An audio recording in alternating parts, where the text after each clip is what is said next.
Yer yuzida kim ustunroq, erkakmi yoki ayolmi? Erkak. Oila uchun kim javobgar, erkakmi yoki ayolmi? Erkak.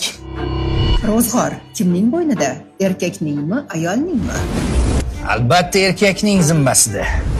Farzandlarni o'qitish uchun kim javobgar, erkakmi yoki ayolmi?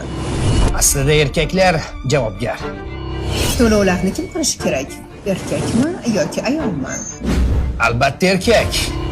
Oson yo'lini o'rgataman. Mana bu Garmin soatlari orqali naqd pul yoki kartasiz to'lovlarni istalgan joyda amalga oshirish mumkin.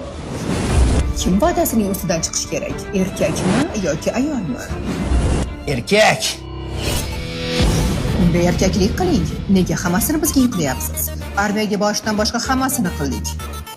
Karimov, siz aytgandek, kalta aqlimiz bilan shuncha ish qilayotgan bo'lsak, aqlimiz butun bo'lsa, tasavvur qiling, nimalar qila olgan